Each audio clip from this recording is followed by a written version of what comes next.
শীতের দিনে রান্নাঘরের কাজের কষ্ট কমাতে কিছু টিপস মেনে কাজ করলে কিন্তু কাজ অনেকটা সহজ হয়ে যায়।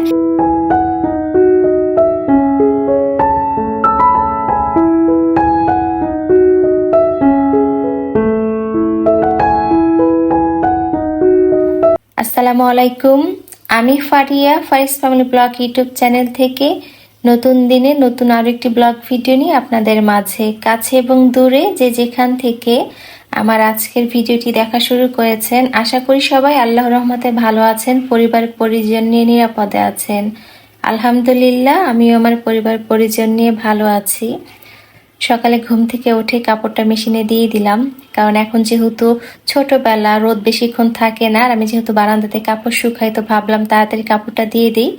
এরই মধ্যে অফ ক্যামেরা সকালে নাস্তাও করে নিয়েছি। তো যারা হাতে কাপড় ধুয়ে নেন, তারা কিন্তু চাইলে সকাল সকালে গরম পানি দিয়ে, মানে কুসুম গরম পানি দিয়ে কাপড়টা ভিজিয়ে রেখে তারপর ধুয়ে নিতে পারে। কারণ কুসুম কুসুম গরম পানি দিয়ে কাপড় ধুয়ে নিলে দেখবেন তাড়াতাড়ি ময়লাটা কেটে যায়, পরিষ্কার করতেও সহজ হয়। আমি মাঝে মধ্যে কিন্তু আমার বাসা যত পাপোশ থাকে কুসুম গরম পানি দিয়ে ভিজিয়ে তারপর পরিষ্কার করি, খুব তাড়াতাড়ি সুন্দর পরিষ্কার হয়ে যায়। তো আমি চেষ্টা করি যে দিনের বেলা কাপড় পরিষ্কার করতে সকাল সকালে মেশিনে কাপড়টা দিয়ে দেই, আর মাঝে মধ্যে আমি দেখা যায় মেশিনে রাতেও কাপড়টা ধুয়ে নেই। শীতের বেলা অনেকটাই ছোট, তাড়াতাড়ি সন্ধ্যা হয়ে যায়, তো সন্ধ্যার পরে কিন্তু আমাদের হাতে অনেকটা সময় থাকে। আমরা যারা নিজ হাতে রুটি বানাতে পছন্দ করি, তো সন্ধ্যার পরে কিন্তু আমরা কিছু রুটি বানিয়ে ফ্রিজে রেখে দিতে পারি। 2 থেকে 3 দিনের রুটি বা 4 দিনের রুটি কোনো সমস্যা হয় না। তো পরের দিন যখন আমরা রুটি সেঁকে নিব, রুটি কিন্তু সুন্দর ফুলকোও হবে। তো আমি কিন্তু রুটি সবসময় হালকা এপিট ওপিট করে সেঁকে তারপর নর্মাল ফ্রিজে রেখে দেই, উপরে নিচে টিস্যু দিয়ে তারপর রেখে দেই। তো এইভাবে কিন্তু আমি দেখা যায় 2 থেকে 3 দিন বা 4 দিনের রুটিও ফ্রিজে রেখে দেই। রুটি না সেকেও ডিপ ফ্রিজে রেখে দেওয়া যায়, অনেক আপুরা কিন্তু না সেকে রেখে দেন। তবে আমার কাছে মনে হয় রুটি যদি ডিপ ফ্রিজে রেখে দেওয়া যায় না সেকে, তাহলে কিন্তু সেই রুটি নর্মাল পর্যায়ে আসতে অনেকটা সময় নেয়। আর যদি হালকা সেকে আমরা ফ্রিজে রেখে দেই নর্মাল পর্যায়ে, তাহলে কিন্তু তাড়াতাড়ি রুটিটা সেকে নেওয়া যায়। তো আমার কাছে মনে হয় যে হালকা সেকে নিলে সহজ হয়। রান্নাঘরের গুরুত্বপূর্ণ একটা কাজ হচ্ছে মশলা রেডি করা। তো মশলা রেডি থাকলে দেখা যায় রান্না করতে খুব একটা সময় লাগে না, কিন্তু রান্না করার সময় যদি মশলা না থাকে তাহলে দেখবেন টেনশনের কোনো শেষ থাকে না, কারণ এই যে মশলা রেডি করতে অনেকটা সময় লাগে। তো আমি সবসময় চেষ্টা করি একদিন যখন মশলা রেডি করি, বেশি করেই করি, একসাথে আদা রসুন দেখা যায় 2-3 বাটি করে রেডি করি। একদিন কষ্ট করে বেশি করে আদা রসুন পেস্ট করে নিলে টানা 2 থেকে 3 মাস কিন্তু ব্যবহার করা যায়। সকাল থেকে সন্ধ্যা পর্যন্ত কিচেনে আমাদের অনেক কাজ থাকে, আর সেই কাজকে যদি আমরা একটু বুদ্ধি খাটিয়ে করি, একটু সহজভাবে করার চেষ্টা করি, তাহলে কিন্তু কাজ অনেকটাই সহজ হয়ে যায়। কারণ শীতের দিনে দেখবেন কাজ করতে এমনিতে একটু আলসেমি লাগে, আর সেই কাজ যদি হয় কিচেনের, তাহলে তো কথাই নাই, কারণ কিচেনে কাজ করতে আসলে অনেকটা সময় লাগে। তো আমরা চাইলে কিছু সবজিও কেটে রাখতে পারি, আবার এই যে কিছুটা আদা কিন্তু আমরা আস্ত রাখতে পারি, কারণ শীতের মধ্যে মশলা চা খেতে আমরা সবাই কম বেশি পছন্দ করি। তো এভাবে যদি আস্ত আদা রেখে দেওয়া যায় ফ্রিজে একটা বাটিতে করে, তো যেদিন মশলা চা করব তখন ফ্রিজ থেকে বের করে থেতো করে কিন্তু আমরা মশলা চা করে নিতে পারি। তো আমি মাঝে মধ্যে কিন্তু কিছু আদা ফ্রিজে রেখে দিই বাটিতে করে, আবার মাঝে মধ্যে কিছুটা রসুন কেটেও ফ্রিজে রেখে দিই। যেদিন শাক রান্না করি বা ডাল রান্না করি তখন বের করে ফোড়নের জন্য ব্যবহার করি। আজকে আমি একসাথে 1 কেজি আদা আর 2 কেজি রসুন ব্লেন্ড করেছি। তো রসুন ছোট ছিল, একদমই আলগা রসুন, তো সেই রসুন পরিষ্কার করে তারপর ব্লেন্ড করতে অনেকটা সময় লেগেছিল। তো হেল্পিং হ্যান্ড মেয়েটা কেটে দিয়েছে, কিন্তু এত বেশি খোসা ছিল, তো এই রসুন পরিষ্কার করতে আমার অনেক সময় লেগেছিল। শীতকাল আমার বরাবরই ভীষণ পছন্দের একটা ঋতু, কিন্তু এই যে মা হওয়ার পরে বুঝতে পারছি যারা মায়েরা আছেন বা গৃহিণীরা আছেন তাদের কিন্তু এই যে শীতকালে কাজ করতে অনেক বেশি কষ্ট হয়। আমরা যখন বাবার বাড়িতে ছিলাম দেখা গিয়েছে মাই কাজ করতো, আমরাও কাজ করতাম, তবে এই যে রান্না বান্না বা এই যে মশলা রেডি করা বা ঘরের যে পানির কাজগুলো থাকে সেগুলো মাই করতো। তো এখন বুঝতে পারি আসলে মায়েরা কত কষ্ট করেন, মায়েদের শীত লাগে না, আসলে মায়েদের শীত লাগে না। দেখা যায় শীত লাগলেও কিন্তু সংসারের কাজকর্ম থেমে থাকে না। তবে একটা কথা সত্যি, যারা বসে থাকেন কাজ না করে তাদের কিন্তু শীত একটু বেশিই লাগে। আচ্ছা, আমার এই কথার সাথে কে কে একমত বলেন তো, ছোট্ট একটা কমেন্ট করে জানাবেন। আমার কাছে মনে হয় যে আসলে কাজ না করে যদি আমরা বসে থাকি, দেখবেন শীতের দিনে যত লেপ কম্বলের মধ্যে বসে থাকবেন তত ঠান্ডা বেশি লাগবে, মনে হবে যে আল্লাহ এত ঠান্ডা কেন। আমার ভিডিওর এই পর্যায়ে এসে আপনাদের কাছে ছোট্ট একটা অনুরোধ করতে চাই। আমার ভিডিওটি যারা দেখা শুরু করেছেন, এখন আমার কথাগুলো শুনে যাচ্ছেন, প্লিজ একটা লাইক দিবেন যদি আমার ভিডিওর কোনো অংশ আপনাদের কাছে একটু হলেও ভালো লাগে। আর যারা প্রথম আজকে আমার ভিডিও দেখছেন, আমার চ্যানেলে নতুন, চাইলে কিন্তু আমার এই ছোট্ট চ্যানেলটি সাবস্ক্রাইব করে পাশে থাকতে পারেন। তো প্লিজ একটা লাইক দিবেন, কারণ আপনাদের একটা লাইক কিন্তু আমার ভিডিওটা নতুন অনেকের কাছে পৌঁছাতে সাহায্য করবে। তো লাইক দিতে কৃপণতা করবেন না প্লিজ। আর এতে আমি একসাথে 4 বাটি মশলা রেডি করেছি। এখানে 1 বাটি ছিল আদা আর 3 বাটি রসুন। আজকে রসুন ব্লেন্ড করতে গিয়ে অনেকটা সময় লেগেছে, কারণ খোসা পরিষ্কার করে তারপর ব্লেন্ড করতে আসলে অনেকটা সময়ের ব্যাপার।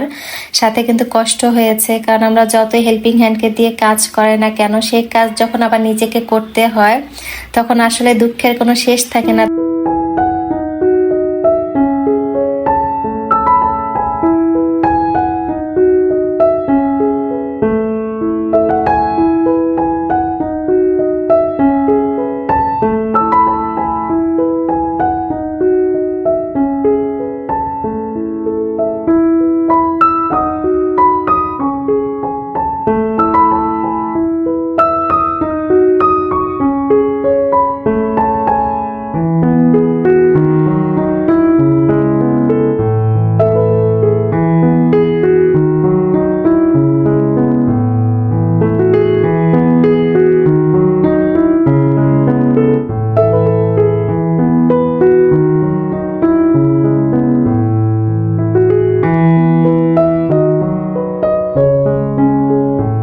রসুন ভালো মতো ধুয়ে পানি ঝরিয়ে তারপর একটা বাটির নিচে টিস্যু দিয়ে দিয়েছি, যেন বাকি পানিটা সুন্দর টেনে নেবে। একটা বক্সে করে এভাবে ফ্রিজে রেখে দিলে কিন্তু যেদিন আমরা শাক রান্না করব বা ডাল রান্না করব, ফ্রিজ থেকে বের করে থেতো করে দিলেই হয়ে যায়। তো আমি সবসময় কিন্তু এভাবে রসুন কিছুটা রেখে দিই বাটিতে করে। এতে করে কিচেনের কাজ অনেকটাই সহজ হয়ে যায়। আমরা যখন রান্না করব তখন কিন্তু রসুনের খোসা ছাড়ানোর কোনো টেনশন থাকবে না। তো মশলা রেডি করে ফ্রিজে তুলে রেখে চলে এলাম আবারও কিচেনে ভাত রান্না করব। তার জন্য এখানে কিন্তু পানি গরম দিয়েছি। আমি সবসময় ভাত রান্না করার সময় চালে গরম পানিটা ব্যবহার করি, এতে করে কিন্তু ভাত তাড়াতাড়ি হয়ে যায়। তো আমি এখানে 1 কেটলি পানি বসিয়ে দিলাম।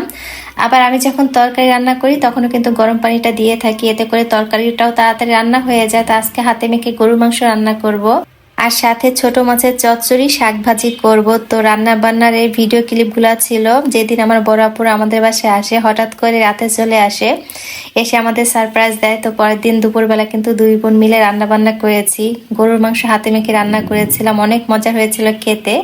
আর আপুর হাতে ছোট মাছের চচ্চড়ি দারুণ হয়েছিল খেতে। তো এই ছিল আমাদের সেই দিনের দুপুরে রান্না বান্না। এছাড়া কিন্তু আমাদের বাসায় নতুন একজন অতিথি এখনো আছে, যে কিন্তু এখন স্থায়ীভাবে আমাদের বাসায় বসবাস শুরু করেছে। আপনাদের সাথে অবশ্যই শেয়ার করব। সে কিন্তু আমাদের একজন সদস্য মেম্বার, আমাদের ভীষণ পছন্দের, অনেক আদরের। আলহামদুলিল্লাহ আমাদের পরিবারের সদস্য সংখ্যা দিন দিন বেড়ে চলছে। তো এই তো আমি একটা কড়াইতে সব ধরনের মশলাপাতি দিয়ে হাতে মেখে তারপর গরুর মাংস প্রেসার কুকারে বসিয়ে দিব। তো আমি সবসময় গরুর মাংস, লেয়ার মুরগির মাংস প্রেসার কুকারে রান্না করে থাকি। আমরা যারা প্রেসার কুকারে রান্না করতে পছন্দ করি একমাত্র তারাই জানি কিন্তু যে প্রেসার কুকারে রান্না করতে সময় কতটা কম লাগে, রান্না করেও আরাম। তো আমি সবসময় দেখা যায় মাংস রান্না করি, আবার ছোলার ডালটা বিশেষ করে সিদ্ধ করে তারপর রান্না করি প্রেসার কুকারে। প্রেসার কুকারে রান্না করলে আসলে সময় অনেকটাই বাঁচে। আমরা যারা গৃহিণীরা আছি তারা কিন্তু দেখবেন সময় বাঁচানোর জন্য প্রেসার কুকার, রাইস কুকার ব্যবহার করে থাকি। তো আসলে কিছু কিছু জিনিস কিন্তু আমাদের গৃহিণীদের অনেকটা শান্তি এনে দেয়। তো এখানে ভালো মতো মাংসটা মেখে তারপরে প্রেসার কুকারে বসিয়ে দিব। চলুন রান্না করি আর আপুদের কিছু কমেন্ট আপনাদের সাথে শেয়ার করি। সাধারণ দর্শক রাত্রি ইসলাম আইডি থেকে রাত্রি আপু আমাকে কমেন্ট করেছিলেন। তো আমার বেশ কয়েকটা ভিডিওতে কিন্তু আপু ইদানিং কমেন্ট করছেন। তো আপু কমেন্ট করেছিলেন যে আপু আপনার বাসার সোফার কভারটা ভালো লাগছে না, সোফার ডিজাইনটাও ভালো লাগছে না, হয়তো সেজন্য আপনার ভিউজ হচ্ছে না। তো হলুদ কালার সোফার কভারটা আসলে ভালো লাগছে না। তো অসংখ্য অসংখ্য ধন্যবাদ রাত্রি আপুকে। জানি না আপু আজকের ভিডিওটা আমার দেখবেন কিনা বা আমার এই মুহূর্তের কথাগুলো শুনবেন কিনা। তো আসলে সাধারণ দর্শকদের চোখে কিন্তু অনেক কিছুই ধরা পড়ে যেটা হয়তো আমাদের চোখে ধরা পড়ছে না। তো আমি অনেক খুশি হয়েছি আপু আপনার কমেন্ট পড়ে। আসলে আমি সোফার কভারটা অনেক বছর যাবৎ ব্যবহার করছি, অনেকটা কিন্তু আলগা হয়ে গিয়েছে কভারগুলো। তো ভাবছি খুব তাড়াতাড়ি চেঞ্জ করব। তো দেখা যাক আল্লাহ কবে কপালে রাখেন নতুন সোফার কভার। আর হয়তো ভিউজ হতে ভাগ্য লাগে আমার কাছে মনে হয়। অনেক চেষ্টা করেও দেখা যায় কিছু কিছু ভিডিওতে ভিউজ আনা সম্ভব হয় না। তো ইউটিউব অনেক কষ্টের একটা জায়গা, অনেক ধৈর্যের একটা জায়গা, ধৈর্য ধরে টিকে আছি, দেখা যাক কপালে কি আছে। তো রাত্রি আপু আপনাকে সত্যি অনেক ধন্যবাদ জানাচ্ছি যে আপনি কমেন্ট করেছেন, কারণ আসলে আমি বিশ্বাস করি হয়তো সাধারণ দর্শক যারা আছেন আমাদের ভিডিওর খুঁটিনাটি জিনিসগুলো, ভালো মন্দ জিনিসগুলো আপুদের চোখে ধরা পড়েন। এছাড়া বেশ কিছুদিন আগে আমি যখন ঘরবাড়ি পরিপাটি রাখার টিপস ভিডিও আপনাদের সাথে শেয়ার করেছিলাম, সেখানে একজন আপু আমাকে কমেন্ট করেছিলেন যে আপু আপনি যেহেতু বিছানাতে কমফোর্ট কম্বল বা কোনো কিছু রাখেন না, তাহলে সেগুলো কোথায় রাখেন, আমাকে একটু দেখাবেন প্লিজ। তো ইনশাল্লাহ আপু খুব তাড়াতাড়ি সেই ধরনের একটা ভিডিও নিয়ে আপনাদের মাঝে হাজির হব। এছাড়া কিন্তু টুনাটুনির সংসার থেকে আপু আমাকে কমেন্ট করেছিলেন যে আপু অনেক ব্যস্ততার মাঝেও তোমার ভিডিওটা দেখা শুরু করলাম। অনেক অনেক ধন্যবাদ আপু আপনাকে, এত ব্যস্ততার মাঝেও যে সময় বের করে আমার ভিডিওটা দেখেছেন। আর এই যে আমার পরিবারের নতুন সদস্য, তো একদিন বিকেলবেলা সে বারান্দায় এসে হাজির, তারপর তাকে ধরে নিয়ে আসলাম। পায়ে রিং পরানো ছিল, হবে হয়তো কারো আদরের পোষা পাখি। তো কেউ যদি মাইকিং করতো বা খোঁজ করতো, পাখিটাকে অবশ্যই দিয়ে দিতাম। তো পাখিটা হচ্ছে খাঁচায় থাকতে চায় না, একদমই চায় না। তো খাঁচার দরজা খোলা পেলেই কিন্তু সে ঘুরে বেড়ায়, বিশেষ করে মাথায় থাকতে অনেক পছন্দ করে। তো আফসির আব্বু যখন বাসায় আসে সে কিন্তু ডাকাডাকি করে। এই কয়দিনে পাখিটাকে আমরা অনেক ভালোবেসে ফেলেছি, আমাদের সন্তানের মতোই আদর করি। এই যে আমার দুলা ভাইয়ের মাথার উপর বসে সে পালন শাক খাচ্ছে। আমার পরিবারের জন্য দোয়া করবেন, আমিও দোয়া করি আপনাদের পরিবারের জন্য। এতক্ষণ কষ্ট করে আমার সাথে থাকার জন্য আপনাদের সবাইকে অনেক ধন্যবাদ জানাচ্ছি। নতুন দিনে নতুন আরেকটি ব্লগ ভিডিও নিয়ে আপনাদের মাঝে হাজির হব। সেই পর্যন্ত সবাই পরিবার পরিজন নিয়ে ভালো থাকবেন, নিরাপদে থাকবেন। আল্লাহ হাফেজ, আসসালামু আলাইকুম।